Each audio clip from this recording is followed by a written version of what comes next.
मेरी उम्र अभी 17 साल ही थी। माँ मुझे हमेशा कहती थी कि अगर मुझे कुछ हो गया तो अपने पापा के साथ मत रहना।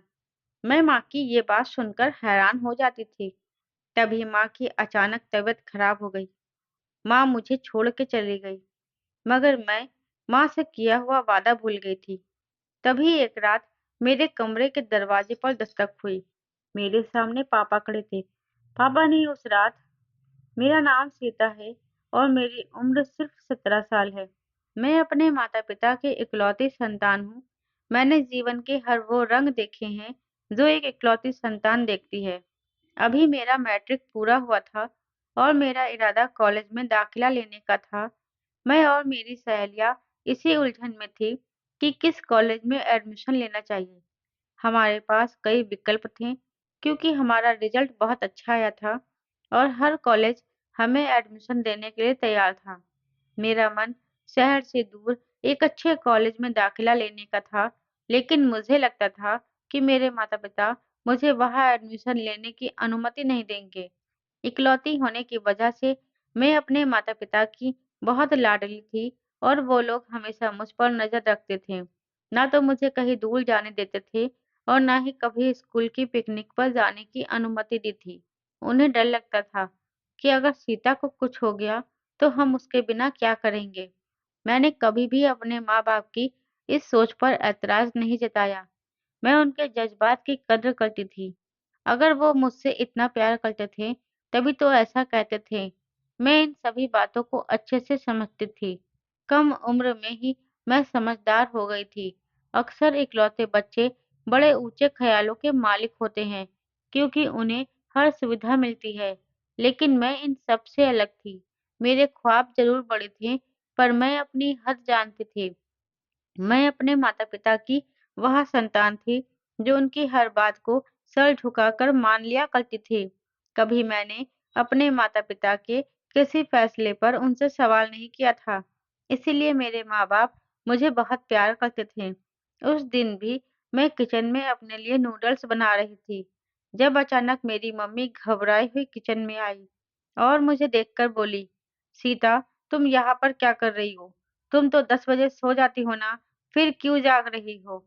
उनका घबराया हुआ चेहरा देखकर मैं हैरान हो गई और उनसे बोली, "क्या हो गया मम्मी? सब ठीक तो है? आप ऐसी बातें क्यों कर रही हैं? अगर मैं 10 बजे नहीं सोई, तो इसमें क्या बड़ी बात है? वैसे भी मुझे सुबह स्कूल नहीं जाना है।" मेरी बात सुनकर वो गुस्से में बोली, "चुप रहो, मेरे सामने बकवास करने की ज़रूरत नहीं है। चूल्हा बंद करो और कमरे में जाओ। और खबरदार, जो तुम रात के 10 बजे के बाद कमरे से बाहर निकली, मैं तुम्हारी टाँगें तोड़ दूँगी।" उनका लहज़ा सख्त था। मैं हैरान थी कि आखिर उन्हें अचानक क्या हो गया है? मम्मी अचानक इतना गुस्सा क्यों कर रही हैं? उनका चेहरा भी लाल हो गया था। मैं फ़ौरन मम्मी के पास गई, उनके बाजू पकड़े और प्यार से पूछा, "मम्मी क्या हुआ? बताइए मुझे, पापा ने कुछ कहा है? बताइए, मैं कुछ करूँगी। आप क्यों इतनी परेशान हो रही हैं?" मम्मी मेरी बात सुनकर खामोश थी। वह बस मुझे खामोशी से देखे जा रही थी और मुझे मम्मी की बातों का कोई मतलब समझ में नहीं आ रहा था और मैं घबरा रही थी। वो बार-बार मुझे कमरे में जाने को कह रही थी, पर मैं जिद पर अड़ी रही कि पहले जानूँगी कि मामला क्या है। मैं कुछ और कहने ही वाली थी कि उन्होंने एक जोरदार थप्पड़ मेरे मुँह पर जड़ दिया, जिससे मैं 2 कदम पीछे हट गई। मुझे विश्वास नहीं हो रहा था कि मेरी मम्मी मुझ पर हाथ उठा सकती हैं। वो तो मुझसे बहुत प्यार करती थी, हमेशा मुझे फूलों की तरह रखती थी। कभी मम्मी ने मेरी गलती पर भी मुझे थप्पड़ नहीं लगाया था। फिर आज क्या हो गया था? आज उन्होंने मुझ पर हाथ क्यों उठाया? मेरे लिए यह समझ से परे था। मैं कुछ कहती उससे पहले ही उन्होंने मेरी कलाई पकड़ी और मुझे खींचते हुए कमरे में ले जाकर बाहर से दरवाज़ा बंद कर दिया। मैं इस उलझन में थी कि यह सब मेरे साथ अभी क्या हुआ। मेरी आँखों में आँसू आ गए थे। मेरी मम्मी ने कभी मुझे नहीं मारा था। यह ख़्याल ही मुझे रुला रहा था। मैं ज़मीन पर बैठ गई और सोचने लगी कि आखिर मुझसे ऐसी कौन-सी गलती हो गई जो उन्होंने मुझे थप्पड़ मार दिया। यह सोचते ही मेरी आँखों से आँसू बहते जा रहे थे। लेकिन मैं उस असली सच से अनजान थी कि मेरी माँ मुझे किसी बड़ी तकलीफ से बचाने की कोशिश कर रही थी। धीरे-धीरे समय बीतने लगा। उस घटना को 2 दिन हो गए थे, लेकिन ना मम्मी ने मुझसे बात की थी और ना ही मैंने उनसे। पर मैं उनकी इकलौती बेटी थी और मेरे पास उनके सिवा कोई नहीं था। मेरी सबसे अच्छी दोस्त मेरी माँ ही थी। मैंने कभी किसी लड़की को अपने करीब आने ही नहीं दिया, क्योंकि मुझे कभी इसकी ज़रूरत ही महसूस नहीं हुई। माँ मेरी दोस्त जैसी थी। मैं उनसे अपनी सारी बातें शेयर किया करती थी, इसलिए मैं ज़्यादा दिन तक अपनी माँ से नाराज़ नहीं रह सकती थी। मैं लाउंज में बैठी टीवी देख रही थी, जब अचानक मेरी मम्मी अपने कमरे से बाहर आई। एक नज़र उन पर पड़ी, तो मेरा दिल धड़क उठा। मम्मी का चेहरा काफ़ी उतरा हुआ लग रहा था। वो बहुत निढाल देख रही थी। वो धीरे-धीरे चलते हुए मेरे पास आई और मेरे पास बैठ गई। मैं कुछ कहती, उससे पहले ही उन्होंने मेरा हाथ पकड़ लिया और मेरी आँखों में देखते हुए बोली, सीता, मैंने तुम्हें बहुत प्यार से पाला है। मैं तुम्हें कभी परेशानी में नहीं देख सकती। मुझे पता है कि 2 दिन पहले मैंने जो किया था वो गलत था, पर मैं बहुत परेशान हो गई थी। सीता, आज जो बात मैं तुमसे कहने जा रही हूँ, उसे अपने दिल में बैठा लो, बल्कि मुझसे वादा करो। अचानक उन्होंने अपना हाथ मेरी तरफ बढ़ाया और मेरी आँखों में देखते हुए बोली, अगर तुम्हें अपनी माँ से प्यार है, तो मेरे हाथ में अपना हाथ रखो और कसम खाओ कि मेरे मरने के बाद तुम अपने पापा के साथ नहीं रहोगी, कहीं दूर चली जाओगी, भाग जाओगी, लेकिन अपने पापा के साथ ज़िंदगी नहीं बिताओगी। उनकी आँखों से आँसू बह रहे थे। मेरा दिल परेशान हो गया। मैंने तुरंत उनकी आँखों में देखा और कहा, मम्मी, आप ऐसी बातें क्यों कर रही हैं? पापा तो मुझसे बहुत प्यार करते हैं, फिर आप ऐसा क्यों बोल रही हैं? क्या पापा से आपकी कोई लड़ाई हुई है या फिर कोई और बात है? मेरी माँ ने मेरे होठों पर हाथ रख दिया और कहा, कसम खाओ, तभी मैं तुम पर भरोसा करूंगी। मुझसे सवाल मत करो सीता। मैं बहुत मजबूर होकर तुमसे यह बात कह रही हूँ। मेरी बात समझ रही हो ना? उनका चेहरा बहुत उदास था। आज से पहले उन्होंने कभी इस तरह से मुझसे बात नहीं की थी। इसी कारण मैं बेचैन हो गई थी। मैं कुछ कहती, उससे पहले ही उन्होंने मेरे सामने हाथ जोड़ दिए और यही मेरी हिम्मत की आखिरी सीमा थी। मेरे लिए मेरी माँ सबसे महत्वपूर्ण थी। मैं उनसे बहुत प्यार करती थी।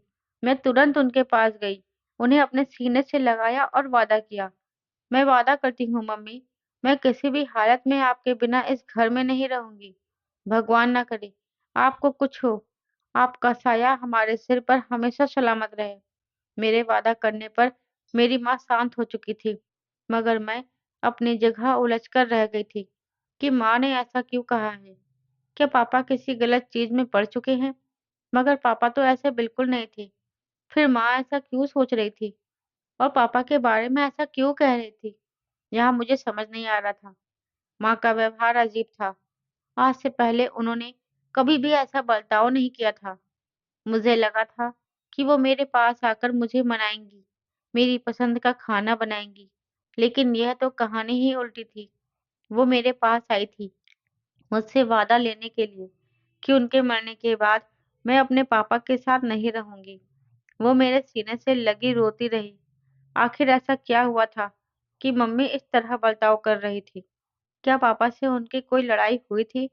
यह सोचते ही मैंने मन ही मन तय कर लिया कि मैं अपने पापा से इस बारे में बात करूंगी। उनसे पूछूंगी कि आखिर ऐसा क्या हुआ है जिससे मम्मी इतनी परेशान है। लेकिन मुझे यह नहीं पता था कि मुझे इतनी मोहलत ही नहीं मिलेगी। धीरे-धीरे समय बीत रहा था। पापा बिजनेस ट्रिप की वजह से 5 दिन बाद घर आए थे। आज मेरा इरादा उनसे बैठकर बात करने का था, लेकिन अचानक मम्मी के दिल में दर्द उठने लगा। सुबह से ही उनकी तबीयत काफ़ी अजीब थी, पर अभी अचानक उन्होंने अपने दिल को पकड़ लिया और दर्द से आंखें बंद कर ली। वो किचन से हम दोनों बाप-बेटी के लिए खाना ला रही थी और उसी पल उनके हाथ से खाने की पूरी ट्रे नीचे गिर गई। मैं भागकर उनके पास गई और उन्हें संभालने की कोशिश करने लगी, लेकिन शायद उनका समय आ गया था। पापा ने तुरंत उन्हें अपनी बाहों में लिया और हम लोग अस्पताल की तरफ भागे, लेकिन शायद हम अस्पताल पहुंचने में देर कर गए थे। डॉक्टर ने केवल मुहर लगा दी थी कि आपकी मम्मी अब इस दुनिया में नहीं रही। मेरे लिए वो पल बहुत ज़्यादा दर्दनाक था। यह खबर सुनते ही पापा ने मुझे अपने सीने से लगा लिया और मेरे कंधे को थपथपाते हुए बोले, "सब्र करो, अब तुम्हें ही सब सँभालना है।" मैं उन्हें गले लगाते हुए बोली, "नहीं पापा, ऐसा नहीं हो सकता। मैं आपके भरोसे मम्मी को यहाँ लाई थी। वो हमें इस तरह छोड़कर नहीं जा सकती। पापा, मैं उनके बिना नहीं रह सकती।"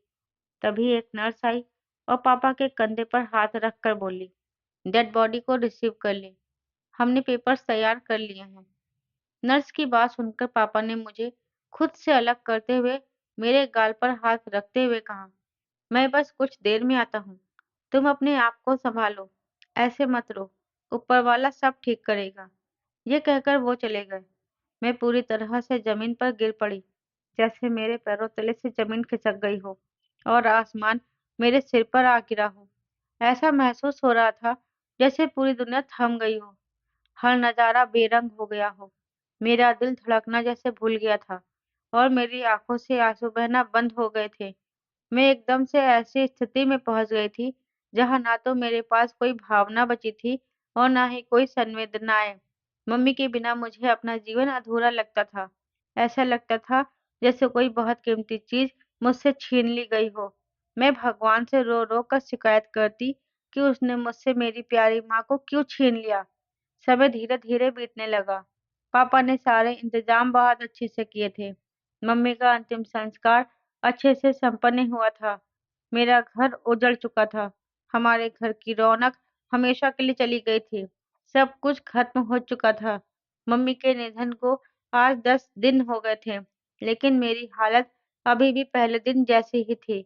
मैं बस चुपचाप किसी मूर्ति की तरह एक ही जगह पर बैठी रहती थी। खाने-पीने का तो जैसे ख़्याल ही छोड़ दिया था। हमारे परिवार में बहुत लोग थे, लेकिन मैं किसी से बात नहीं करती थी।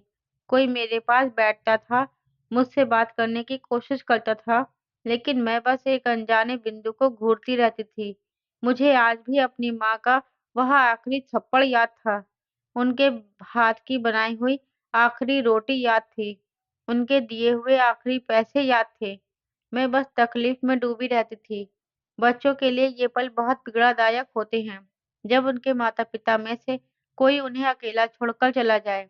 ऐसा लगता है जैसे भरी दुनिया में इंसान बिल्कुल अकेला रह जाता है। एक घना साया सिर से हट जाता है। मेरी हालत भी कुछ ऐसी ही हो गई थी, लेकिन मुझे यह नहीं पता था कि आगे मेरे साथ क्या होने वाला है।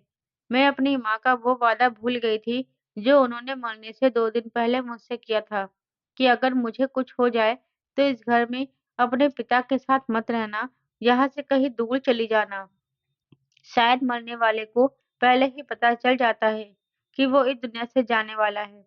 समय और तेजी से बीतता चला गया। मम्मी के निधन को आज 20 दिन हो चुके थे। मैं अब धीरे-धीरे अपनी ही दुनिया से बाहर निकलने लगी थी। मैं घर के कामों में खुद को व्यस्त करने की कोशिश कर रही थी। मेरी सहेलियाँ मुझे एक ही सलाह देती थी कि मैं पढ़ाई कर लूँ, एडमिशन ले लूँ, ताकि मेरे लिए सहूलियतें पैदा हो सकें। मगर मेरे पास इसका कोई जवाब नहीं होता था। बस चुपचाप बैठी रहती थी या फिर घर का थोड़ा बहुत काम कर लेती थी। मेरा मन अब पढ़ाई में नहीं लगता था। जी चाहता था बस अपनी माँ को सोचती रहूं। मुझे माँ की याद बहुत सताती थी। मैं हर वक्त अपनी माँ को सोचती रहती थी। मम्मी के जाने के बाद से पापा मुझसे बस 2 बार मिलने आए थे और दोनों ही बार उन्होंने मुझे आगे पढ़ाई जारी रखने की हिदायत दी थी। उन्होंने मुझे कभी ये दिलासा नहीं दिया कि कोई बात नहीं, अगर माँ चली गई है तो पिता तो है, मैं तुम्हें सँभाल लूँगा। उन्होंने ऐसा कुछ भी नहीं कहा था। उनके लिए शायद उनकी बेटी की कोई अहमियत ही नहीं थी। उनका सारा ध्यान सिर्फ़ अपने बिज़नेस पर था। पापा हर वक़्त शहर से बाहर होते थे, अपने बिज़नेस के सिलसिले में। पापा को माँ के जाने का थोड़ा भी गम नहीं था। उनका चेहरा हमेशा की तरह एक जैसा लगता था। उन्हें देखकर लगता ही नहीं था कि उनकी पत्नी इस दुनिया से चली गई है। मेरी माँ और पापा के दरमियान पहले बहुत मोहब्बत थी, मगर न जाने क्या हो चुका था। पापा ने माँ के मरने के बाद मुझे एक शब्द भी तसल्ली का नहीं कहा था। आज सुबह से ही मेरा दिल अजीब सी हालत में था। कई बार मैं बेबस होकर छत पर चली गई थी। ताकि ठंडी हवा में कुछ सुकून पा सकूं, लेकिन कोई फर्क नहीं पड़ा। अब मैं सीढ़ियों के बीच में बैठी अपनी डायरी लिख रही थी। यह मेरी पुरानी आदत थी कि मैं हमेशा से डायरी लिखा करती थी। जैसे ही शाम ढलने लगी, मैं चुपचाप उठकर अपने कमरे में आ गई। चारों ओर नजर घुमाई तो घर में कोई नहीं था, वरना माँ की आवाज हमेशा इस घर में गूंजा करती थी। मैंने अपना ध्यान हटाने की कोशिश की। जितना मैं उनके बारे में सोचती, उतनी ही तकलीफ होती।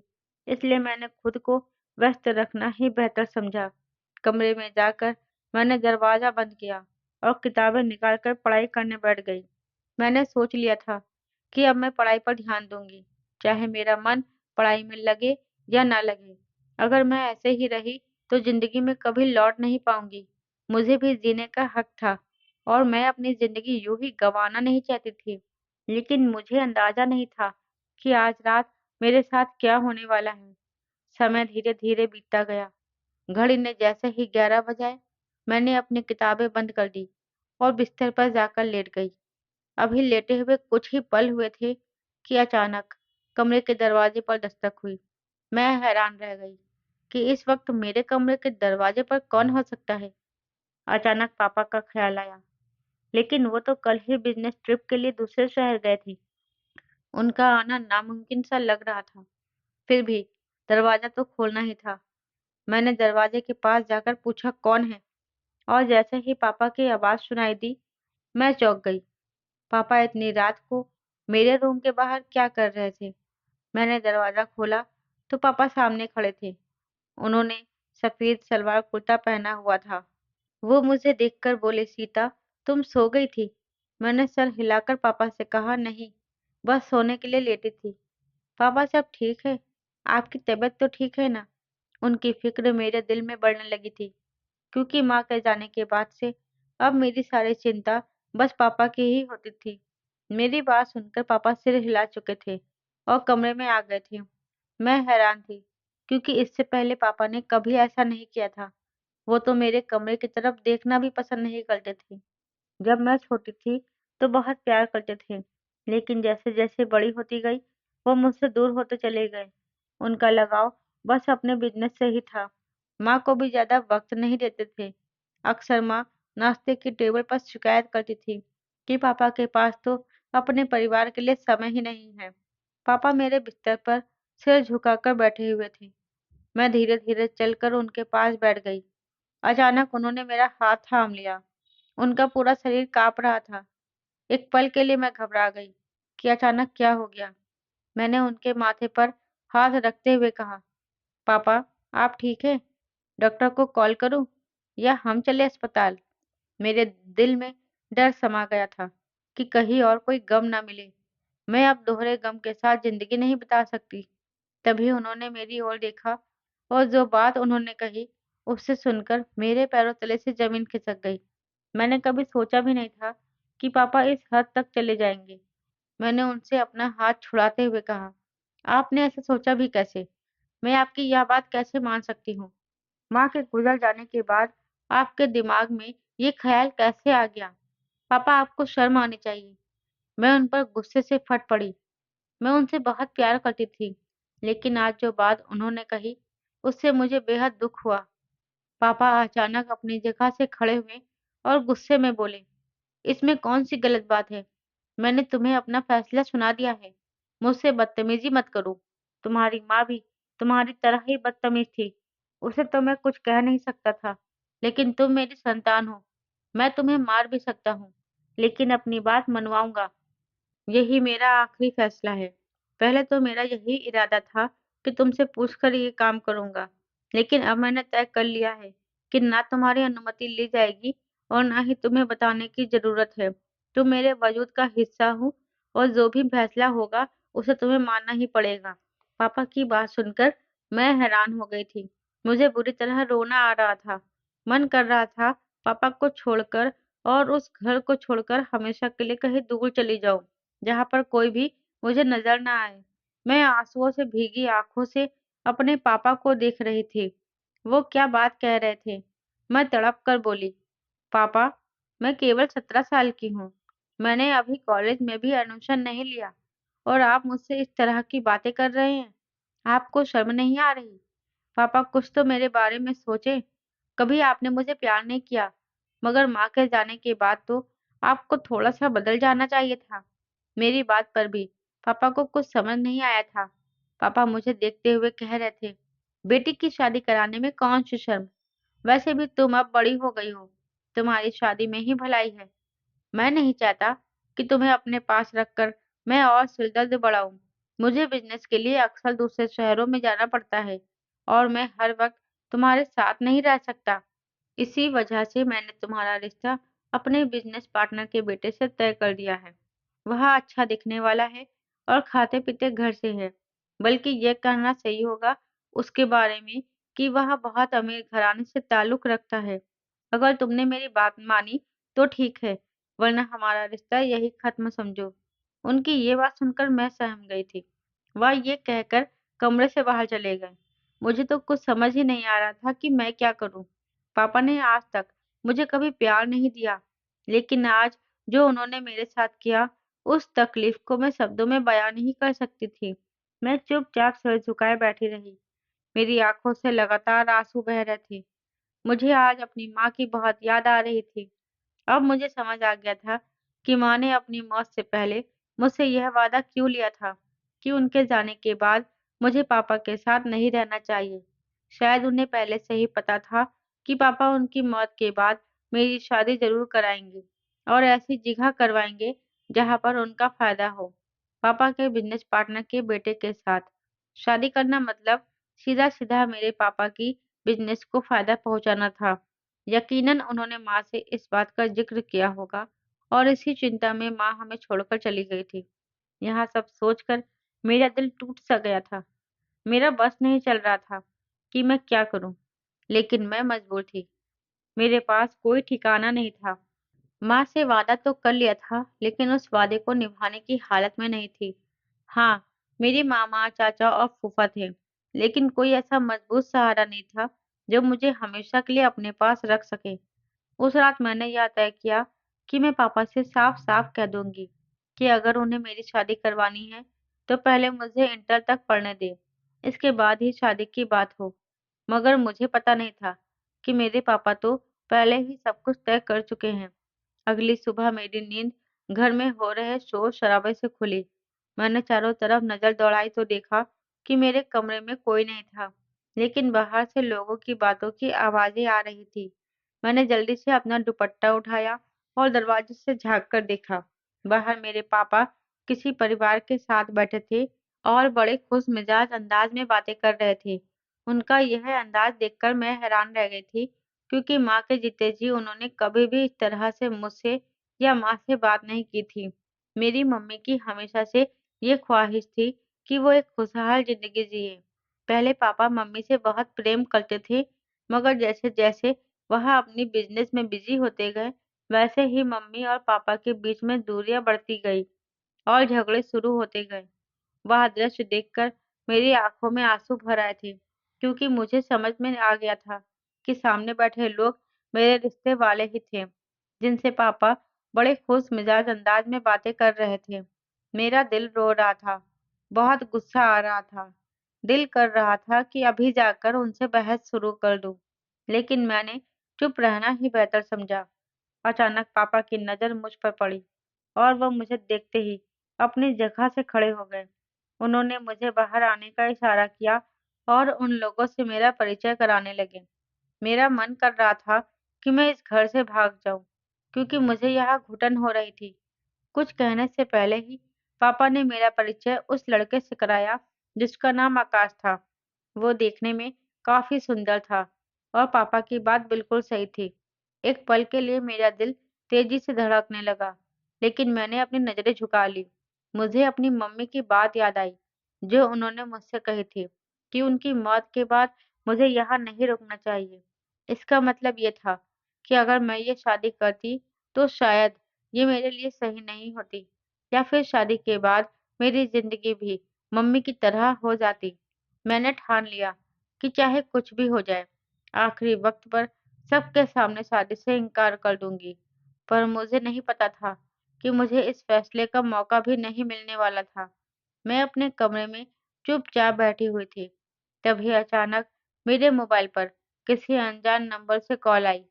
मेरा दिल तेजी से धड़कने लगा और मेरी हथेलियां पसीने से भीगने लगी। सोच में पड़ गई कि ये कौन हो सकता है। फिर खुद को संभालते हुए मैंने फोन उठाया और अभी मैं हेलो ही कहने वाली थी कि दूसरी तरफ से एक गंभीर आवाज आई। मैं आकाश बोल रहा हूँ। आपने नाम सुना ही होगा। आपके घर पर हमारी पहली मुलाकात हुई थी। एकदम से मेरे सामने उसका चेहरा तैर गया था। इतना खूबसूरत शक्ल भला मैं कैसे भूल सकती थी। मुझे कई लड़कों ने अपनी जिंदगी में शामिल करना चाहा था, लेकिन किसी में भी मुझे रुचि नहीं थी। आकाश का नाम सुनकर मैंने कहा, जी बताइए, क्या बात करनी है और आपको मेरा नंबर कैसे मिला? इससे पहले कि मैं कुछ और कह पाती, उसने मुझे ऐसी बात बताई कि मेरे पैरों तले से जमीन खिसक गई। मैं हैरानी से बोली, नहीं, आप झूठ बोल रहे हैं। मेरे पापा ऐसा नहीं कर सकते। लेकिन उसने भरोसे के साथ कहा, सीता, तुम्हें लगता है कि दुनिया बहुत ईमानदार है, पर हमेशा जो दिखता है वो सच नहीं होता। मैं उससे और भी बातें करना चाहती थी। उससे पूछना चाहती थी कि जो वो कह रहा है क्या वो सच है, पर मेरी आवाज जैसे कहीं खो गई थी। काफी देर तक मैं चुपचाप बैठी रही और फिर मैंने एक फैसला लिया। हाँ, मैं अपने पापा के खिलाफ जा रही थी। मैं बगावत कर रही थी। लेकिन अब मैं थक चुकी थी। मैं कमरे से बाहर निकली और पापा के कमरे की ओर कदम बढ़ाए। मेरा दिल बुरी तरह से धड़क रहा था। क्या मुझे ये कदम उठाना चाहिए था? क्या यह मेरे लिए सही साबित होगा? ये सोचते हुए मैंने उनके कमरे के दरवाजे को खटखटाया। पहली दस्तक पर ही मुझे अंदर आने की इजाजत मिल गई। मैंने गहरी सांस ली और अपने कदम कमरे के अंदर रखे। सामने ही पापा सोफे पर बैठे अपने काम में व्यस्त थे। मैं सीधा उनके सामने खड़ी हो गई और उन्हें देखते हुए सीधी बात में कहा, पापा, मैं आपकी पसंद के लड़के से शादी नहीं करूंगी। मैं किसी और को पसंद करती हूँ और उसके साथ ही जिंदगी बिताना चाहती हूँ। अगर आपने मुझ पर जबरदस्ती करने की कोशिश की तो मैं आप पर केस कर दूंगी। मैं यह भी भूल जाऊंगी कि आप मेरे पिता हैं। मैंने यह सब निर्दयता से कहा। हाँ, मैंने अपने पिता की सारी कुर्बानियां भूल गई थी। पापा ने मुझे अविश्वास भरी नजरों से देखा और कठोर लहजे में बोले, क्या दिमाग खराब हो गया है तुम्हारा? क्या बकवास कर रही हो? क्या तुम्हारे सिर पर चोट लगी है? मैंने उनकी ओर देखा और कड़े लहजे में कहा, आखिर इसमें बुराई क्या है? अगर मैं किसी लड़के को पसंद करती हूँ और उसे अपनी जिंदगी में शामिल करना चाहती हूँ, तो इसमें क्या गलत है? और वैसे भी मैं अब 18 साल की होने वाली हूँ। मुझे इस बात का पूरा हक है। मैं और कुछ कहती इससे पहले ही उन्होंने मेरे गाल पर एक जोरदार थप्पड़ मारा। मैं हैरान रह गई थी। मुझे यकीन नहीं हो रहा था कि मेरे पापा ने मुझ पर हाथ उठाया है। वो मुझे गुस्से से देखते हुए बोले, मैं तुम्हारी टांगे तोड़ दूंगा। तुम मुझे जानते नहीं हो। तुमने अब तक सिर्फ मेरा प्यार देखा है। जिस दिन मेरे गुस्से से वाकिफ हो जाओगी, उस दिन सांस लेना भी तुम्हारे लिए मुश्किल हो जाएगा। इसलिए अपनी औकात में रहो। उनकी बात सुनकर मेरा पूरा वजूद कांप उठा था। मैंने भरे हुए लहजे में कहा, मुझे आपसे ऐसी उम्मीद नहीं थी। आप मेरी शादी एक बिजनेस डील के लिए कर रहे हैं। मैं अविश्वास भरे स्वर में बोली, लेकिन उन्होंने सिर्फ एक नज़र मुझ पर डाली और चुप हो गए। समय धीरे-धीरे बीतता गया और आखिरकार बारात का दिन आ पहुंचा। पापा को इस बात की परवाह नहीं थी कि मैं शादी के लिए तैयार हूँ या नहीं।